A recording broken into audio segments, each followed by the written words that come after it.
right, welcome back to another Empty Nest Adventure. TV?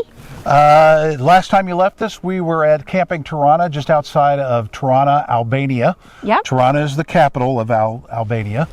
And we had been there for a few wet days. Yes. It had rained the first 2 or 3 days that we were there. But we needed the rest and relaxation. Yep. And we were able to get some other things like laundry done. I think we did some cleaning and some other stuff inside the camper that we needed to do. So the first day that it really stopped raining and the weather was decent was Saturday. Right.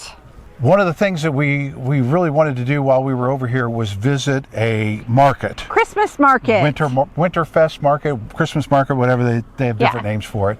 And we originally planned that we would probably be doing that in Germany. Yes. And probably next year, because we weren't going to be in Germany when it was the time of season for them. We had heard about German and Austria. They have these giant Christmas markets. Yeah. This one was not giant, but we're not there yet. Oh, sorry. So because I jumped the gun. The opening night was Saturday, yes, which was the first warm day, and we were talking to the camp host.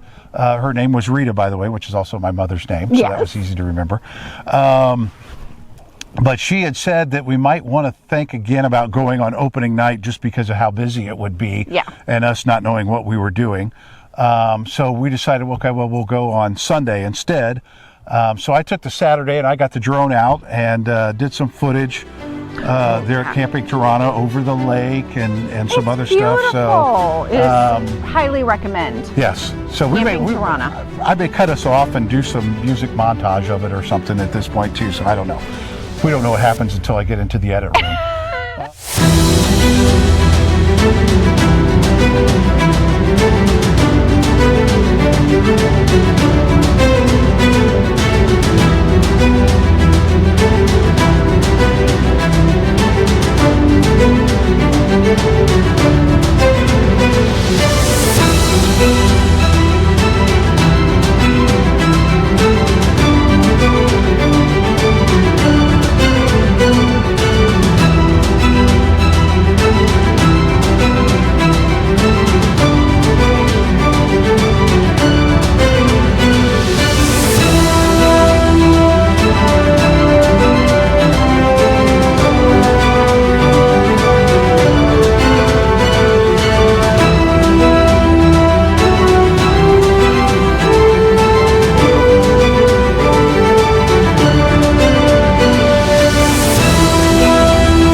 Then we got Sunday, and one of the nice things about Camping Tirana, besides having just about everything you can think of for camping, everything you need, they have a taxi service set up. Yes. And it was 3,000 lek, which sounds like a lot of money. It's really about $30. There and back. They don't have like a dollar and cents. They just have cents.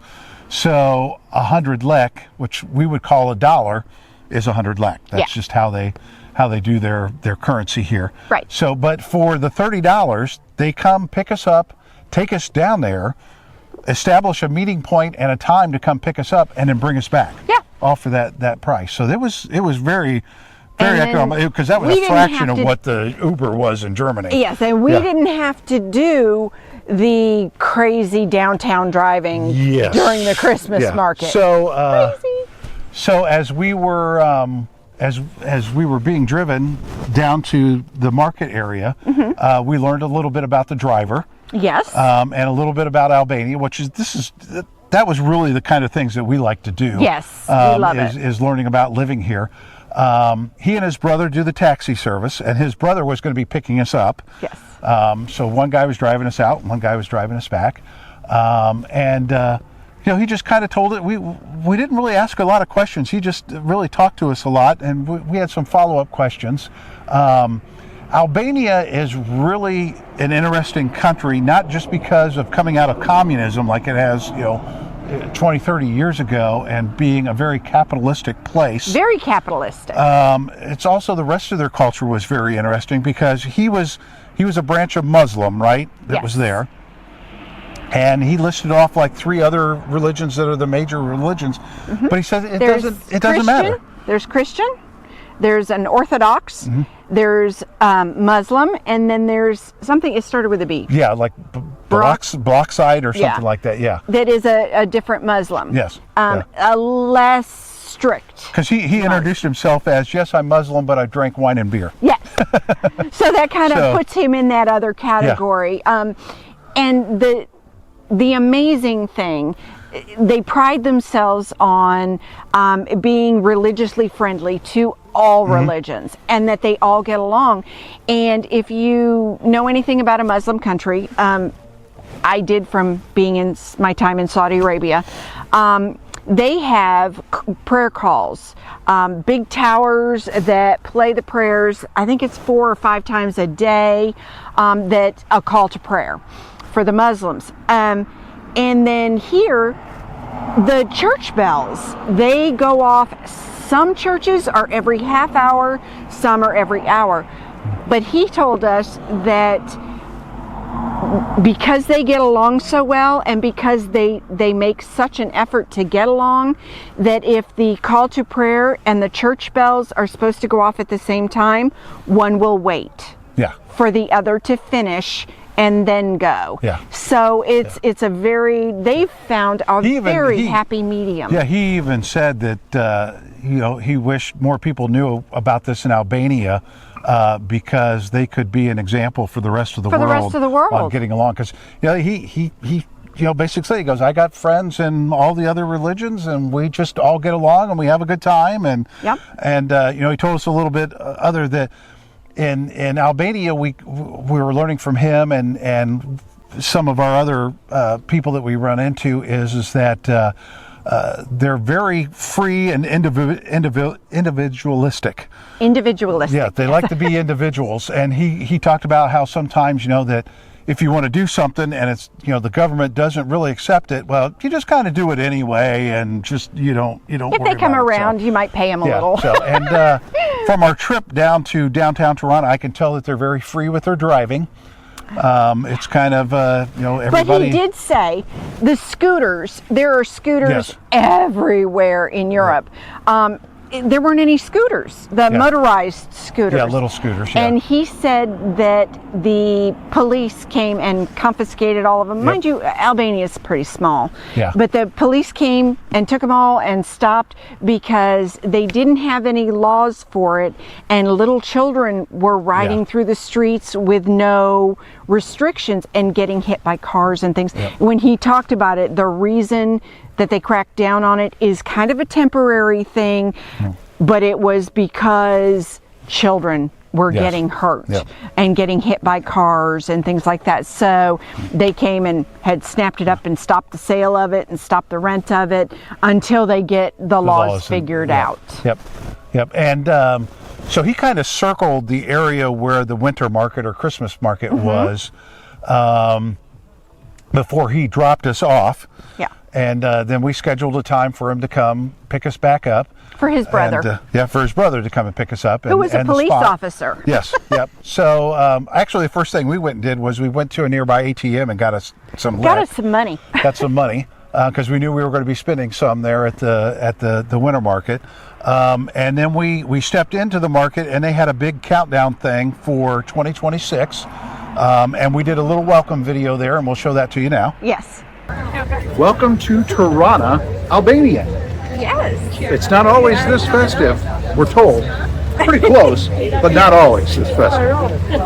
So the Christmas market. Yep. So behind us there is a countdown clock for New Year's Eve. Yes. That we've been told about. So we're going to go exploring the Christmas market. I can do it. We walked around the market trying to get our bearings and just try to figure out what was available and what was all about. One of the things that we both kind of recognized that we were very comfortable there. Very. Yeah. It's not that there wasn't like a lot of police presence. There was some on the outside of the market for the traffic. Yeah. But everybody was just mill around and we were very comfortable for stepping being out of downtown. your way, and everybody seemed very happy and was having a very good time. Yeah. We walked around because we wanted to get something to eat there and have dinner there. And a lot of the places, because mind you, these places are set up because this lasts 2 or 3 weeks. Yeah, so I mean, it's like lasts until after New build Year's. makeshift little restaurants right there on the square. But most of them that we were going past seemed like they were only doing drinks or something like that. Yep. And so we tried to find a place to eat, and we found a place that had food. Mm-hmm. And of course, we didn't know how it works, how you go up, get your food, we you just sit kind at of the were table standing or there whatever. staring at it. So a guy came up, and obviously we don't look Albanian because he spoke to us in English. Yes. And said, what can I get you? What can I get you? And we're I like, said, food. and he said, well, go sit down. I'll bring you the sampler. Yep. And so we went and we sat down, and a few minutes we got our drinks that we came in, and then the waiter came back and brought us some bread and cheese, and we thought, well, this must be the sampler. Well, as we were kind of eating on that, here came another plate, 2 plates actually, full of meat. Full of meats. Yes. Sausages and shish kebabs, skewers, and I mean, it could have easily fed 4 people. Yes, easily. And so we got very full on that, and I think all of that with the drinks and stuff, it was 26 lek or something, 2,600 lek. So it was about $26. Yeah, and it was enough for 4 people, easy. Yes. So after we got that filled, we walked around because we were looking for something to have for dessert. Yeah. So a little cold for gelato or ice cream. Yeah. But we found crepes. Crepes. Oh my gosh. We did it twice. Yes. Oh, we went and we got one then, and then we walked all the way around. Don't sound like we're gluttons. We shared the first one. Okay, yes. So, but it was so good. Yes. Then we had to go back and we each got one. And they make them right there in front of you. I think we got some video of that. Oh my God, it was so good. And nice and warm. So we walked around the rest of the place. They had this very cool 2-story carousel. Oh my. That was very cool. The whole place, not the whole place, but the whole backside of this place is, and we've said this before, very child friendly. Mm-hmm. They do a lot of child friendly stuff. They had 2 things of bumper cars. Yeah, I was going to say that. Bumper cars are pretty good. Yeah, must they be a had big deal there. two and I can imagine why, because the way they drive, they come so close to being bumper cars, but here they can actually do it. So they had two things of bumper cars. They had all kinds of games and slides, and it was just, I mean, children heaven. Yeah. It really was. Little novelties and souvenirs and stuff that we picked up. So we walked around for cotton candy, and you'd see the kids with these giant lollipops. Yes. Yeah, but it was just a very comfortable, easy thing.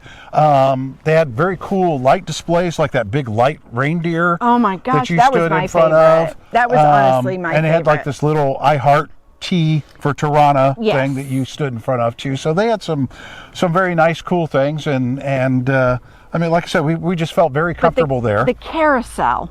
Yes. It was, I've never seen anything like that. I'm sure there are, but I've never seen anything. It was 2 stories, and it was just very, just beautiful. Yeah, it was very, very well lit up and white and bright. So we had kind of had our fill of everything, and we still had probably, 30 or 40 minutes till our taxi was going to come. So we kind of went over to the corner where our meetup spot was, and we were sitting on a bench, and while we were sitting there, we heard a younger couple next to us talking English. And you can tell England or Ireland or Scotland English, but this was This was U.S. English. Yeah, and this was like New England English a little bit. Yeah, well, he and was. So after a little bit, I finally had to break in and said, you know, you guys are speaking English. Where are you from?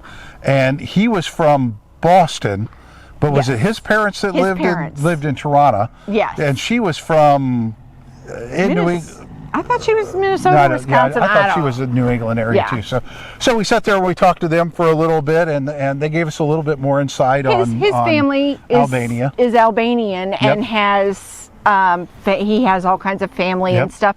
And he and her, I believe, they were buying a property. I think they were looking at buying a property there because in Albania and having dual. Yep. So.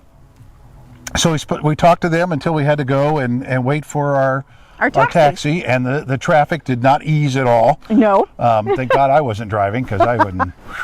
So there construction everywhere. There's just so much that they're building, and you can see it in the roads that they're improving, the stores that they're building, the houses. Oh my Lord. The amount that they'd already built just in the 20 or 30 years that had been since communism blew us away. And, I mean, we told them that several times, and we were very impressed with everything that they built. So he got us back to Camping Tirana. Yep. And it was dark, so we just turned in for the night. One of the other things that we did while we were there, because we were parked, we had electricity, and we have the Starlink, we brought one of our cameras with us from our house. So we had that set up in the camper, so we could actually, I could pull out my phone and I could watch to see what Salsa was doing. Because it was like the first time that we had left her for a long time. Yeah. We had been working up to it a little bit at a time, and she did amazing. Yeah. She is such an amazing we've done it at grocery stores and stuff for an hour or two, but this was several hours that we left her there. So that was a neat thing to kind of test out and see and make sure. And the camera that I got moves with motion, so it would move around. We knew exactly where she was in the camper. So if it was pointing toward the front of the camper and we didn't see her, we knew she was in my driver's seat. Probably laying down or going to sleep or something. So that was another thing that we did while we were there. So we got back to Camping Tirana, and we decided that we wanted to take off the next day. Yes. So we had a couple of things we wanted to do on our way out of town. The first one was refill one of our gas bottles. Actually went ahead and filled up both of them while we had them there, and had this place that was just this little shack off the side of the road with an older woman that refills your gas tanks for you, so gas bottles for you. And before that we went to the grocery store. We got some groceries and stuff, and then we tried to get out of town, and it was getting close to 3:30, 4 o'clock by the time we did, and we got trapped. It was scary in an exit ramp. It was very scary. So, mind you, this is a manual transmission. So we were going uphill on a ramp that was probably 2 lanes wide, that was five cars filtering into it. Yeah, and stop and go. They come right up to your bumper. I mean, they are so close, and if he had rolled back any, I mean, we would have. Lord. So that was our goodbye from Tirana. Scary. I was terrified. Yeah, once we got out on the toll road or whatever it was, we could breathe a sigh of relief. And so that's where we'll leave it for now. Yep. And we really wanted to feature the market and then what we learned about Albanian culture and some other stuff in this video, which I think we did. So if you have any questions about that, or a comment about it or something, make sure you put it down there below. And we aren't perfect. Everything we say is our interpretation of what they told us. So if we get a fact wrong, and before we make that comment, make sure you subscribe. Yes, please. And give us a thumbs up if you like this video. Yes. And then you can always go over to our website and check out our website for our blog and other information about us. Facebook, you can give us a thumbs up. You can leave us comments. Follow us on Facebook. That is the most current area. We usually put something on there every day. Subscribe to YouTube. Yep, but YouTube is where you're really going to see the videos and really get the feel for what we're doing and what's going on our Empty Nest Adventure TV.